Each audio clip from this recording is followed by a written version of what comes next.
அரசு பள்ளி மாணவர்களின் கல்வித்தரத்தை உயர்த்த முன்னோடி திட்டங்களை தமிழ்நாடு அரசு செயல்படுத்தி வரும் நிலையில் அதன் ஒரு பகுதியாக 435 கோடி ரூபாய் செலவில் 22,931 தொடக்க பள்ளிகளில் திறன்மிகு வகுப்பறை அமைக்கும் திட்டத்தை கடந்த ஆண்டு ஜூன் மாதத்தில் முதலமைச்சர் மு.க.ஸ்டாலின் தொடங்கி வைத்தார். இந்த திட்டத்தின்படி அரசு தொடக்க பள்ளிகளில் ஒரு வகுப்பறையை வண்ணமயமாக மாற்றி திறன் பலகை பொருத்தப்பட்டு திறன்மிகு வகுப்பறை செயல்பாட்டிற்காக இணைய வசதியும் ஏற்படுத்தப்படுகிறது. இந்த கிளாஸ் ரொம்ப ஜாலியாக இருக்குது. இந்த ஆக்டிவிட்டீஸ்லாம் இதில் பார்த்து பண்ணுறதுக்கு ரொம்ப ஜாலியாக இருக்கும். இப்போ நம்ம புக்ஸில் படித்து பண்ணுறதை விட இதில் பார்த்து கற்றுக்கிட்டோன்னா ரொம்ப ஈஸியாக இருக்கும். எங்களுக்கு புக்கில் பார்த்து படித்து புரியாததெல்லாம் இதில் ரைம்ஸாக பார்க்கும்போது எங்களுக்கு நல்ல அண்டர்ஸ்டாண்டிங்காகவும் இருக்குது. மறுபடியும் எப்போ வருவோம் இந்த கிளாஸ் வந்தாலே ரொம்ப எக்ஸைட்டாக என்ஜாய் பண்ணுவோம் எல்லாருமே.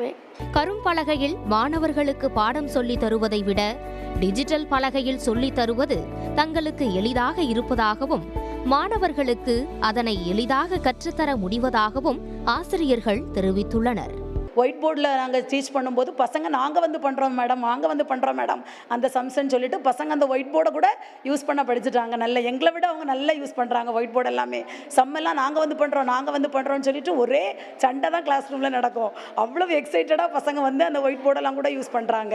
7 மாதத்தில் 22,931 திறன்மிகு வகுப்பறைகள் அமைத்து பள்ளி கல்வித்துறை சாதித்து காட்டியிருக்கிறது. இத்திட்டத்தில் 22,931வது பள்ளியாக கோவூர் நடுநிலைப் பள்ளியில் திறன்மிகு வகுப்பறையை பள்ளி கல்வித்துறை அமைச்சர் அன்பில் மகேஷ் பொய்யாமொழி தொடங்கி வைத்தார்.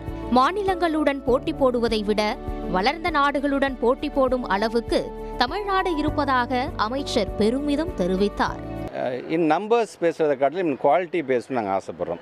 நிறைய பேர் வாங்க, நாங்கள் இவ்வளோ திட்டங்கள் வச்சுருக்கிறோம். நாங்கள் இவ்வளோ திட்டங்கள் வச்சுப்போம். எங்களை தேடி வந்தீங்கன்னா நீங்களும் அந்த திட்டத்தில் நீங்கள் பயனாளியாக இருக்கலாம், நீங்களும் பயன்பெறலாம் என்கின்ற விதத்தில் தான் திட்டத்தை நாங்கள் கொண்டு வர நாங்கள் ஆசைப்போம். நாங்கள் எங்கேயுமே நாங்கள் வந்து மார்க்கெட்டிங் நாங்கள் பண்ணலாம். நாங்கள் வந்து உரிமையோடு கூப்பிட்றோம், வாங்க எங்களோட அரசு பள்ளியில் வந்து சேருங்க உரிமையோடு சொல்கிறோம்.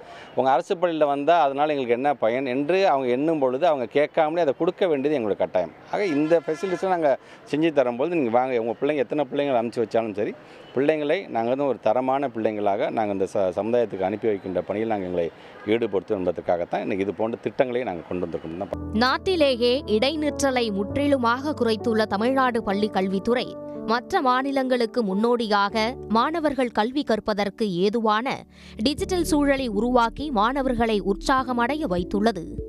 பல்வேறு திட்டங்களை அரசு முன்னெடுத்தாலும் இந்த ஸ்மார்ட் கிளாஸ் திட்டம் என்பது எதிர்காலத்தில் மாணவர்களுடைய கற்றல் திறனை மேம்படுத்தியதில் மிக முக்கிய பங்காற்றும் என்பதில் எந்தவித ஐயமும் இல்லை. சன் செய்திகளுக்காக ஒளிப்பதிவாளர் ராஜ்குமாருடன் பிரபாகரன். உடனுக்குடன் செய்திகளை தெரிந்து கொள்ள சன் நியூஸ் பெல் ஐகானை கிளிக் பண்ணுங்க.